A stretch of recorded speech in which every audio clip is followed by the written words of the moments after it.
Hello, everybody. Welcome back to the Doc Talk podcast. I'm Dr. Shazma Mathani. And I'm Dr. Sheila Wijaya-Singha. A special thank you to our episode sponsor, Figs. So obviously in our line of work, you kind of live in your scrubs. And if you follow us on Instagram, you probably already know this by now. We are obsessed with Figs. They're super comfortable, breathable, durable, and they actually fit, which is a huge upgrade from those horrible, itchy scrubs that were status quo for so long. They're also super cute and stylish, and you just feel good wearing them. And like Shaz said, we're obsessed. But you know what I love most about Figs? They just get what it's like to work in this field. It's not just that they know what we need, like 7 pants pockets to carry around your things. They've also built an incredibly supportive community of people who want to have important discussions and make real connections with other people who work in healthcare.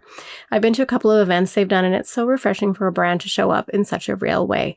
And if you haven't followed them yet on social media, the memes. If you work in healthcare or know someone who does, Figs is it. And right now, if you go to wearfigs.com and use code FIGSCA, that's FIGSCA, you can get 20% off your first order. That's wearfigs.com, code FIGSCA. I have really been looking forward to this episode because today it's for anyone who has ever gone online looking for fitness advice and come away thinking, why does everyone sound so confident and say completely different things? And there's so much information, right, Shaz? Like to be able to distill through this, I find it really complex and confusing, like you said. And there's so much information, but also a lot of misinformation and disinformation in the exercise and wellness space right now. And, we're not trying to become elite athletes, which a lot of this information, and we're not mice, which is what a lot of the research comes from to sort of support the findings. So we just want to help you, our listeners, understand what actually helps, what's overhyped, and what you can ignore. And we're all busy people. Our time is limited. Our energy is limited. We don't really have the bandwidth to go look into all of these things. And because of that, we want to make sure that what we're doing actually makes a difference because the margin of error it just feels smaller. So today we're going to try something a little bit different. We're framing this episode as a keep, skip, or caution episode because there's so much out there. We want to help you cut through the noise. And we've got a ton of great questions from you. Sheila and I both put stories out on our Instagram pages to get thoughts from you on what to ask our expert, because really, this is all for you. So we're going to have the incredible Dr. Lauren Colenso-Semple with us today. She is a muscle physiology researcher and science communicator with expertise in female physiology, exercise, and nutrition. Her work focuses on the influence of ovarian hormones on exercise-induced adaptations. Lauren is also a fitness expert professional with years of practical experience in strength and conditioning and sports nutrition, and she's the co-owner of the Mass Research Review. I am a big fan of Lauren's work. She's one of my favorite accounts to follow because she distills down information in such an important way. So at the end, we're going to share with you as well how to find her because her information is so valuable. So thank you for being with us today, Dr. Lauren. Thanks for having me. Before we dive in, can you tell us a little bit about why exercise misinformation spreads so easily online and why it is so confusing as people are just trying to consume information who just want simple guidance? I think the fitness industry is fueled by money. And so it really tries to prey on the most vulnerable people, right? And so we all want that quick fix. We want that secret sauce. And instead of focusing on, the boring basics that really do require a lot of time to see results, there is a tendency to search for something that's going to change your life in 2 weeks or 4 weeks or 6 weeks. And the fitness industry really capitalizes on that. And unfortunately, that kind of information spreads rapidly online. Yeah, it's super catchy, right? This is what's so tricky. So let's dive right into the keep, skip, or caution part of what we wanted to get down to with you, Lauren. We see a lot online. I have a lot of patients who come into the office wearing their weighted vests. We wanted to start with weighted vests because this is a big one that we're seeing quite a bit. They're everywhere, walking, strength training, everyday life. What should people actually know about weighted vests? Is this something that you would suggest that we keep, skip, or caution? I will caution the weighted vest because we don't have any evidence to suggest that walking with a weighted vest is beneficial for muscle, for bone, or will expedite fat loss. If you enjoy wearing the vest and it gets you excited to go out for a walk, I'm here for it. No, the one thing I say very consistently is all physical activity is beneficial. However, if we have a specific goal in mind, whether that's a performance related goal or a body composition related goal or, bone, muscle, then we want to use the appropriate tool for that goal. And walking with the weighted vest isn't enough of a stimulus for muscle or for bone. So if you'd like to use it in combination with more traditional resistance training, or perhaps if you don't have access to traditional machines or heavy dumbbells and you'd like to wear it for doing some lower body exercises like squats or walking lunges, then that's a reasonable application for it. But I think the way it's being promoted is such that people think if I go for a walk, I'm getting all of these great bone and muscle benefits, and that's not really the case. Thank you. That's a very even way of seeing it, because a lot of people do come in thinking that this is going to help prevent osteoporosis or help my bone density. And that's one of the big ones that I try to dispel. But I love the approach of if you like the feeling and it motivates you to get out, it's probably not harmful. 100%. Right. Okay, let's move on to cardio. We had so many questions, or I had so many questions about, as people, as women, especially who are middle-aged, kind of in that 30 to 50 age range, how much cardio we actually need to do. And we hear lots of information about walking is enough, HIIT exercises are enough, and what counts versus what doesn't. And so what does the evidence actually say about how much cardiovascular activity we need in a week? And is there a specific type of cardio that's best? So the primary distinction here is time efficiency. So if that's important, then yes, higher intensities are going to get you more bang for your buck in a smaller amount of time. But it doesn't necessarily mean it's inherently better unless you have performance-oriented goals. So if you're somebody who is training for a half marathon or a marathon, then of course you're going to need to do quite a bit of that moderate intensity cardio because that is a goal-oriented training. But when we think about just overall health, then the movement that we will do consistently week after week, month after month, year after year is what really moves the needle. So it's not that higher intensity is better or lower intensity is better or anything in between. Arguably, perhaps we should include a mix. But my bottom line is that we need to encourage people to do what they will do consistently. So do what you prefer. And importantly, remember that not all, cardio or exercise has to feel like exercise. So perhaps hiking or biking or kayaking with friends is part of that equation as well. I love that. Dancing, whatever moves 100%. You. Yeah. Good. So all the tennis I'm playing is good. That's great. Yes. Absolutely. Yeah. It's whatever you'll do, right? Especially as we come up to the new seasons or New Year's, people often will focus on, I'm going to go to the gym every day and do this. And then it kind of runs its course very quickly. But if you love what you're doing, you're more likely to actually continue it. So. And I'd really encourage us to take on achievable goals. So when we think about behavior change and going from 0 to 100, that really doesn't work in a sustainable way. So let's think about a target that we can achieve and then maintain. Mm-hmm. Same holds true for, we had a lot of questions about strength training specifically. And there's a very strong message online that if you're not lifting heavy, you're wasting your time. So is heavier always better? It needs to be heavy in that it's appropriately challenging or stimulating the muscle, but that looks different depending on the exercise that you're doing and the muscles that you're targeting. So a good example of that would be something like a squat. The muscles in our thighs and glutes are larger muscles, so we'll be able to lift more versus if I'm doing a bicep curl, that's a smaller muscle group. I'm probably going to need a lighter load. What's really important is that we are lifting a weight that is sufficiently challenging in whatever rep range we choose. So maybe that's a set of 6, it could be a set of 15, it could be a set of 20.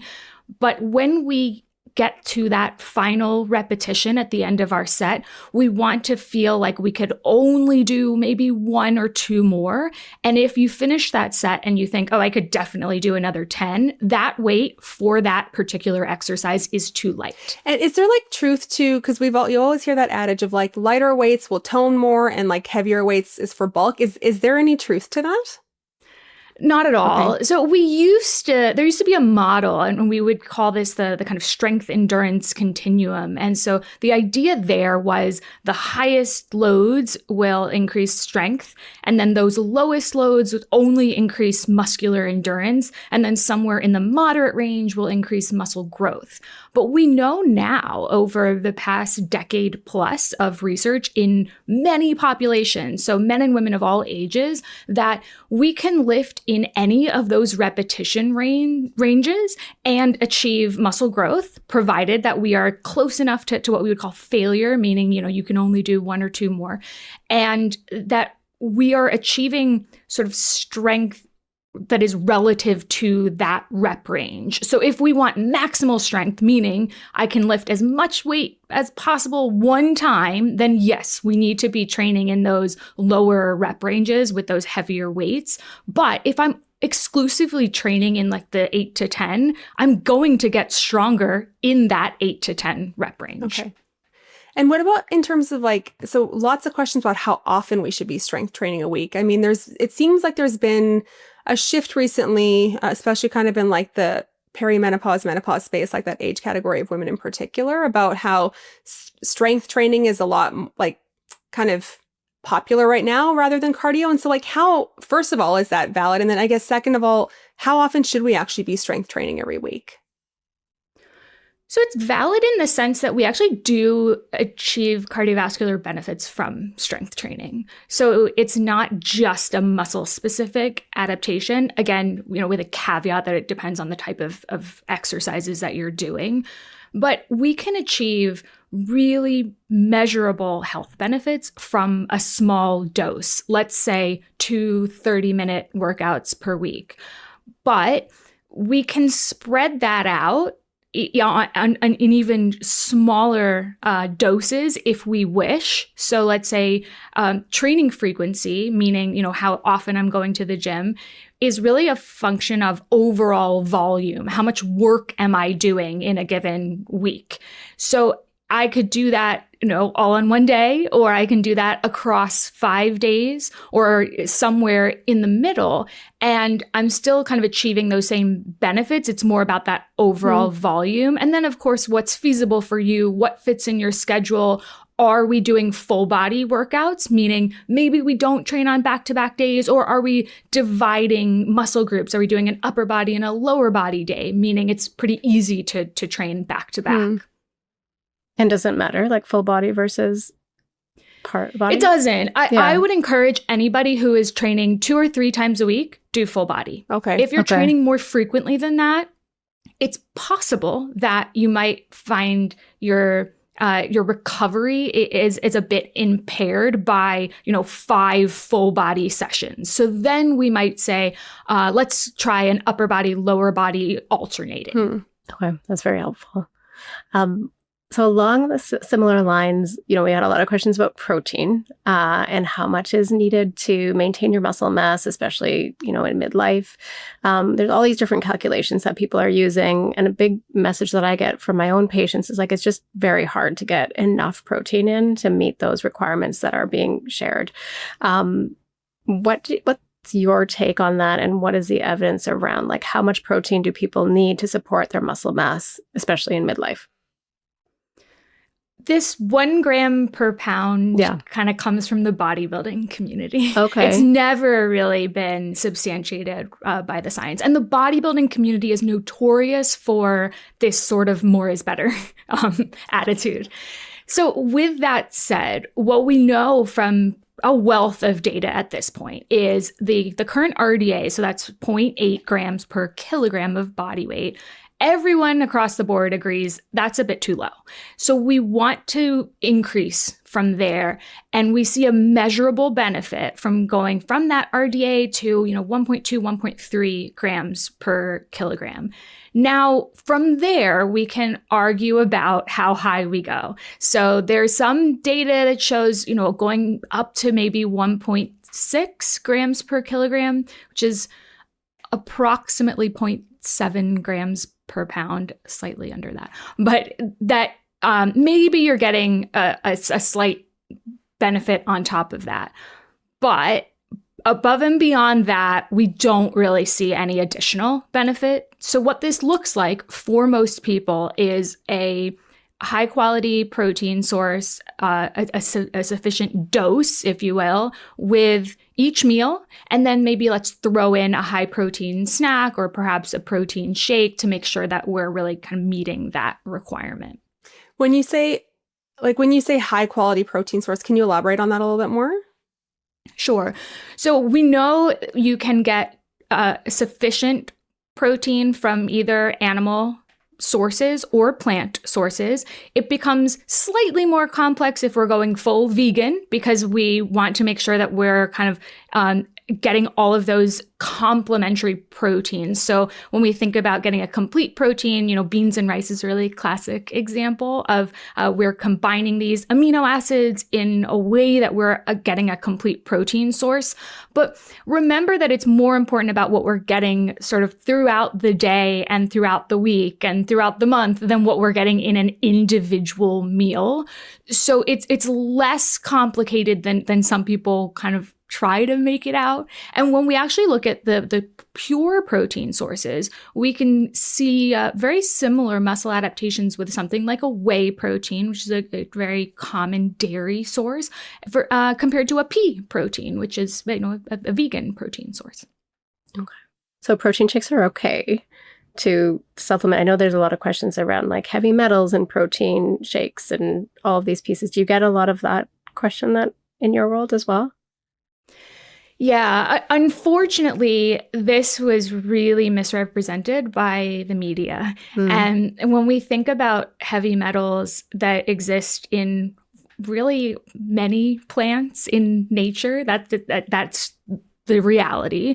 But the particular study that kind of blew up was focusing on a guideline that is intended to assess sort of any possible risk in that protein powder. And the protein powder that they really highlighted in that analysis was not even a pure protein powder. It was actually a weight gainer. And this was something where the serving size was 6 scoops and hundreds and hundreds and hundreds of calories. I think it was like 650 calories per serving or something. Oh, wow. I mean, this is not a supplement that most people are taking. And this is a dose that most people are not taking. So, A, that was really overhyped. And B, they were leaning on a supplement that really is not similar to your average protein powder, which is, 120 calories or so, 25-ish grams of protein. Okay. Creatine. So Sheila and I have talked about this a little bit before, just like between the two of us, and it is everywhere right now. I get questions from my friends about whether they should be on creatine or not. And it seems like a big topic of conversation among women right now, kind of between that 30 and 50 age group when it comes to muscle health. So what does the evidence actually support? And should we take creatine? Should we think twice? What are your thoughts? Creatine has been around forever. It's one of the most researched supplements that we have, and it can improve performance a little bit. Meaning, if you're somebody who is already exercising, you have that down, then if we say, oh, you can do a set of 10 squats, maybe it gets you an 11th rep. Maybe if you're sprinting, it cuts a half a second off your sprint time, something like that. So yes, it can be beneficial. The benefits are fairly small, but it's not uniquely beneficial for women. It's not uniquely beneficial in midlife. And when we think about the cognitive benefits or potential cognitive benefits, then often we're looking at data that's actually in patients with a deficit, meaning there's creatine in the brain.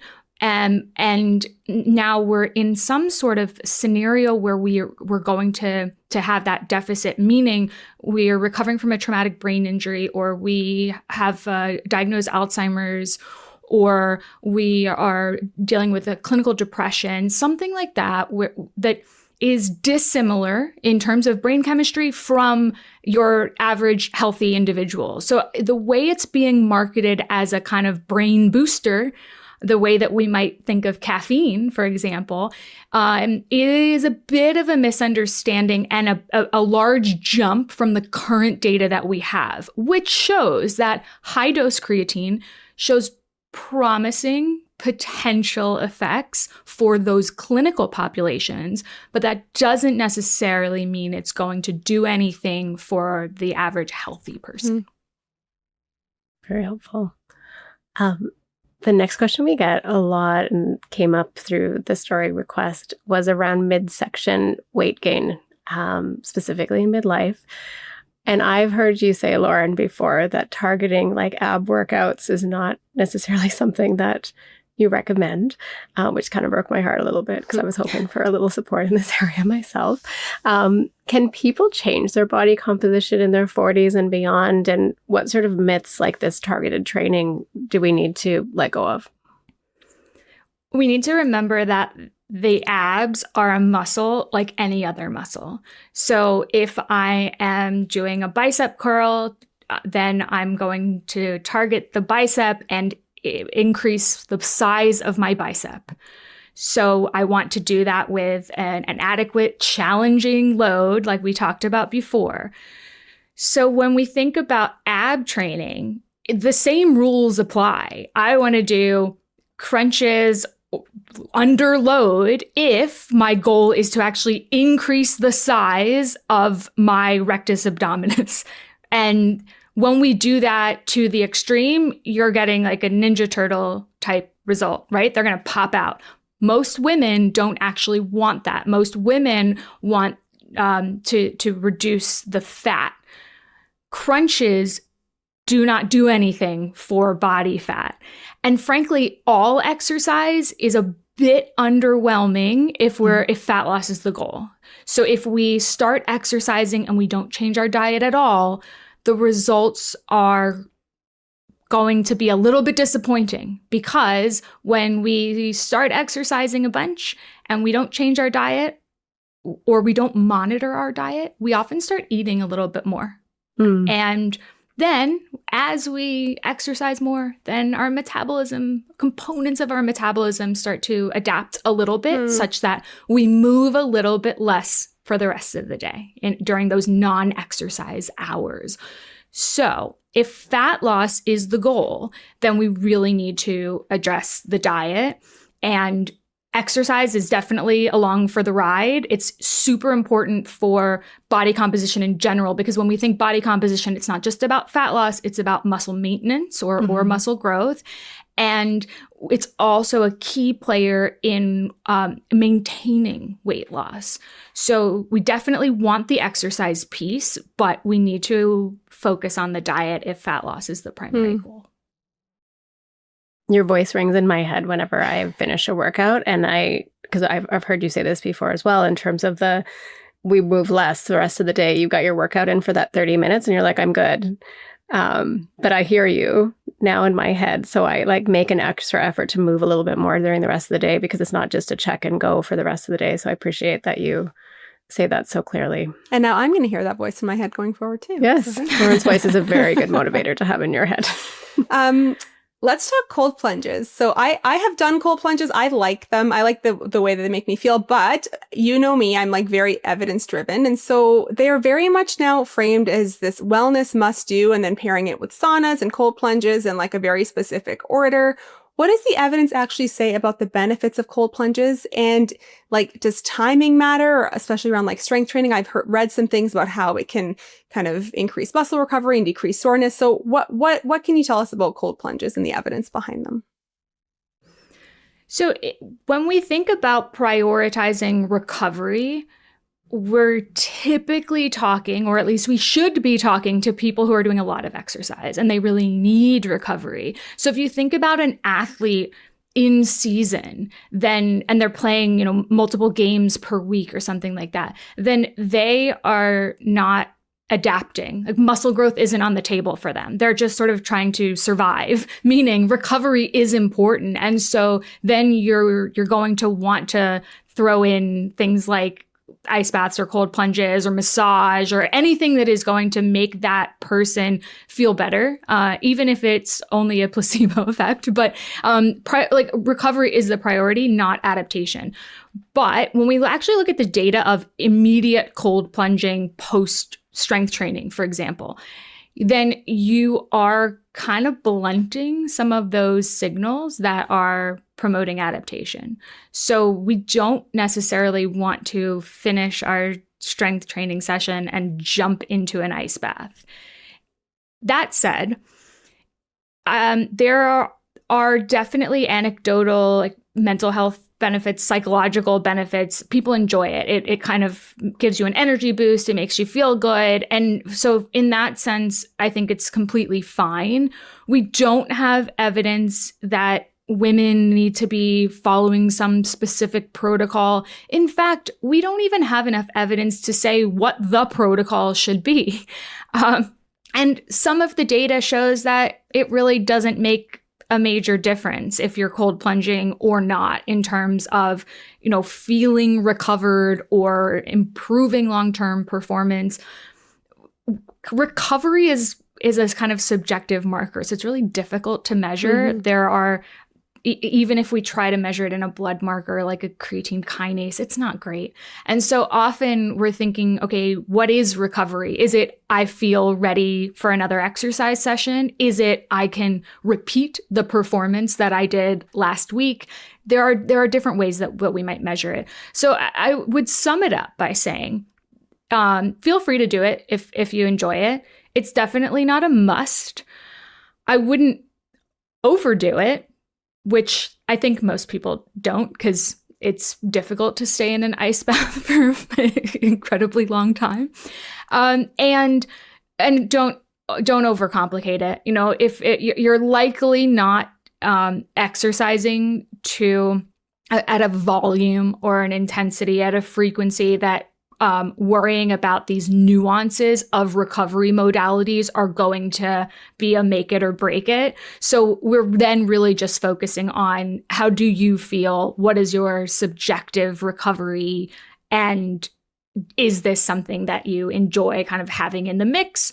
Or are we overcomplicating things to the point that we should skip it? Awesome. My recovery is if I can sit down on the toilet without screaming out for help, then I'm okay to go back to my legs days. That's a good metric. I mean, it's not as... So what we're going to do next is shift gears a little bit and do a few quick hits, if that's okay with you, Lauren. Just like some short answers, because you've done such a wonderful job in taking us through each of those other ones in a lot of detail. So thank you so much for that. So Shaz is going to start us off. Okay, so VO2 max, this is kind of now lately like the longevity metric that everybody's talking about. For the average person, how much does it actually matter? I don't think it's important to actually measure your VO2 max. Yes, there's an association between, VO2 max and longevity because fitter people live longer. So that shouldn't surprise us. All we should take from that is that exercise is really important, but actually measuring and training to improve VO2 max is something we might do in the lab setting because we care about that really specific measurement and then what protocol might improve it and to what extent. But for the average person, I don't believe this is something that we should focus on. And VO2 max assessments are pretty cumbersome and really uncomfortable. So I think it can deter people who are not avid athletes from engaging in an exercise program because you're going to experience the suckiest part of exercise when you undergo a VO2 max test. And just a quick follow-up question, like the surrogate markers of VO2 max, like there's lots of wearable devices that will kind of estimate your VO2 max. How accurate are those? They're typically using a combination of your max heart rate, which would take into account your age and your sex. And I don't think those are particularly useful in guiding our exercise prescription. So again, if you're just somebody who is trying to improve their health, I would really not rely on wearables. I would focus on consistent exercise. It's also expensive to get your VO2 max tested in some of these clinics. So this is a helpful tip. Thank you. I'm curious about DEXA scans. So they're often marketed as like essential for understanding your total body composition. Is this a helpful tool or something that we can just skip? It's the gold standard for bone density. So if your doctor has determined that this is an important scan for you to get to assess bone density, then absolutely. But for when it comes to the rest of the body that's composition, what I mean. For bone density, it's important, but for the rest. Yeah. So it basically shows us bone pretty clearly, and then fat tissue, and then everything else. So the everything else includes muscle, but when we talk about DEXA lean mass, people often equate it with muscle when it actually includes, organs and body water and other tissues that are contributing to that number. And it's also very sensitive to the machine that you're using and the person who is doing the scan. So it can be difficult to actually detect changes over time. So it's definitely not my go-to if we're saying, let's track changes in muscle growth over time, or let's track changes in body fat over time, because it can under or overestimate some of those changes. And the only true way to determine your body fat is in a cadaver scenario, which we would probably like to avoid, autopsy, just to determine our body fat. So I think it's something that if you're just doing it because you think it might be interesting, then okay. But I'm not going to rely on it to say, am I doing things right? I'd way prefer us focus on improved performance in the gym. Am I lifting more over time? How do my clothes fit? Maybe I take a waist circumference measurement. Maybe I look at body weight. Maybe I look at, some progress pictures in the same outfit and the same lighting if I really want to get that granular. Those are all, in my opinion, better options, or maybe a combination of those, than really focusing on the DEXA scan or any other like the smart scales or those types of tools. Thank you.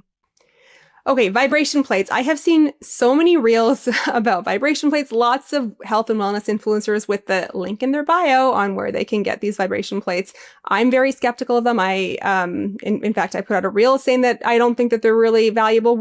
As an expert in this area, what are your thoughts on vibration plates? Are they worth the time and money? I would skip vibration plates. The mechanism that they're using for the marketing is sort of muscle activation, but muscle activation isn't what we're going for. My muscles are activated right now to sit up.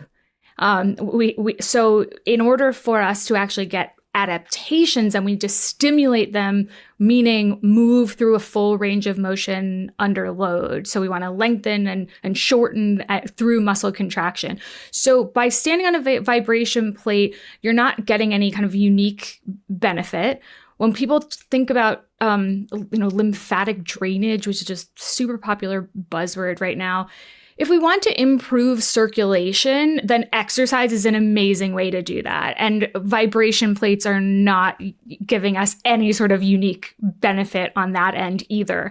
The other limitation is that there's a load limit for these. And so everything we've talked about with strength training, right? We want a challenging load. We want to progress over time. We want to train close to failure. Often these devices can't accommodate that external load, which takes away everything we know about kind of sound progressive resistance training. So skip. Love it. Skip.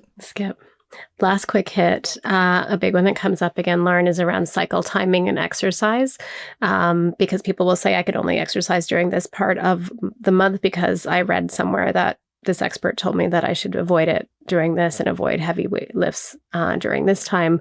Can you debunk this or tell us if it's true or not? The kernel of truth comes from some rodent data. And as you said in the very beginning of the episode, we are not mice, but this has been studied in humans. And what we know is our ability to adapt does not change with those short-term hormone changes throughout the cycle. And these hormones are really not a dictator of how we adapt to exercise or how we perform on one day or the other. So I'll go back to consistency is key, regardless of the adaptation that we seek. And cycle syncing just completely overcomplicates this. It discourages consistency, and I would skip it wholeheartedly. Love that. Thank you. Now, to wrap up, I feel like this is actually the most important question of the episode. I want to know where people can find you, but also how can you tell our listeners how people can tell who's credible online? Because, everyone seems to have a platform. Everyone seems to be, a quote unquote expert. So what can people do?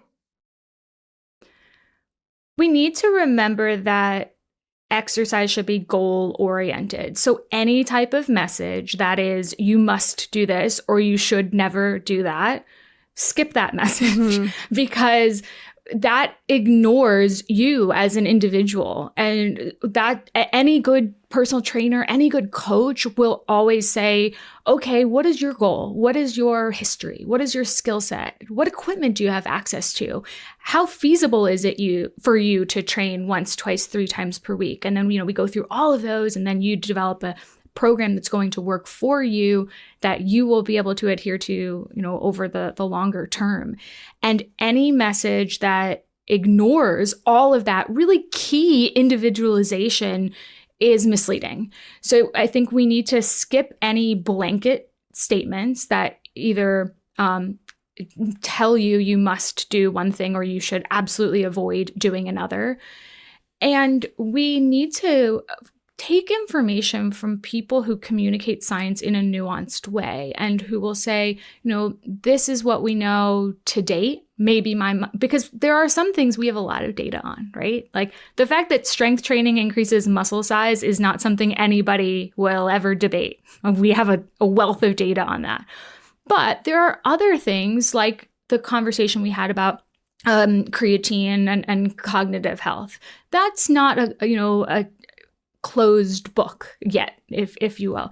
And so we need to focus on communicators who understand that nuance, are not speaking in black and white messaging, and don't lead with fear, because I think there's a lot of that. And promoting those small nuanced, like overhyping supplements, overhyping nutrient timing, focusing on, an extra 10 grams of protein. These are all nuances that are probably not important and not going to contribute to your overall progress in a very meaningful way. So make sure that we're consuming information that is appropriate for the individual and not extrapolating some of the messaging that might be relevant for an elite athlete, but not necessarily relevant if the goal is just overall health.